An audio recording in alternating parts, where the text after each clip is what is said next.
big international fight tournament coming up. There's bound to be tons of strong fighters there. I ought to fight them, find the strongest ones I can, and find out what it is they eat. And I'll get to see just how well my lucha libre skills fare against other fighters. All right, I'm gonna do it. The food I make will echo through the Gulf of Mexico like a mighty thunder. Meet my new favorite character, El Fuerte, or as I just called him, Nacho Libre. This guy's great. He's like the Mexican Iron Chef.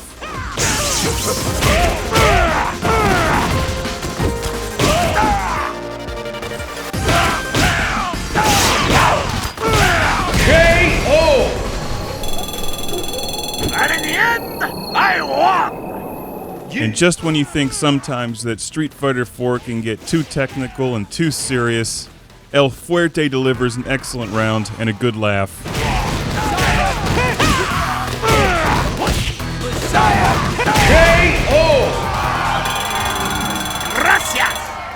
Normally, I use Chun Li, and if you've watched any of my other Street Fighter reviews, you'll know that I've, for whatever reason, always started playing with Chun Li back in the arcade. She was the fastest character, and she could jump and kick people, which was a great cheap move against my friends. Now, things have become a little more complex since then, but Chun Li is still an excellent character. Aha!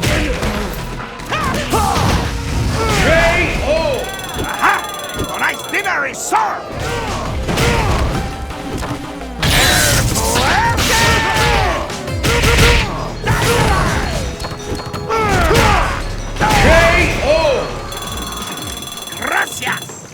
After digging into the gameplay and spending some time with Street Fighter 4, I started to learn some of the new characters in the game. El Fuerte is my favorite so far. He's fast, he's a lot of fun.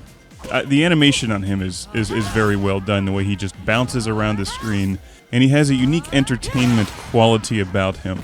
And he's extremely challenging to use. I found that with a number of the characters, you really need to practice with them to figure out what moves to use in what situations, and especially in mastering some of the combinations, the ultra combinations and whatnot. One of the nice features in Street Fighter 4 is they have an excellent training mode, and most of the larger fighting games these days have something like this, where you can pick any character you want and fight against a dummy in something like the holodeck on the Enterprise, or the Holo Shed, which never malfunctions.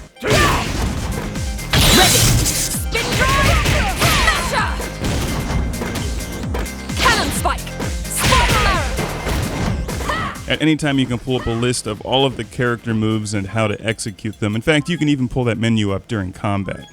That's a nice tool to have when you're getting started with the new characters and trying to learn their moves. I'm playing this on the PS3, and at any time I can also pause and change the button assignments. I imagine that the 360 is the same way.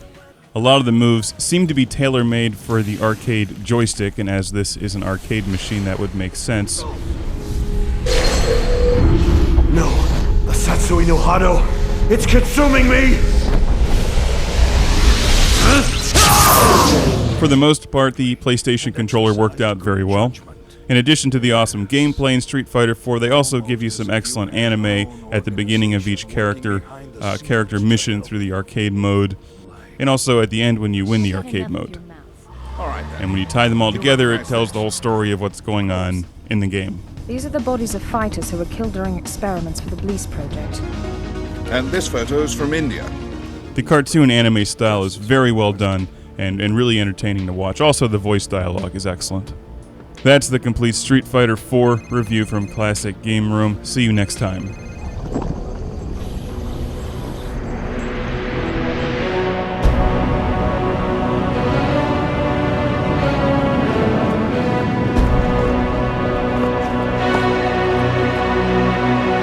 Still stare at me sometimes, but I don't let it get to me.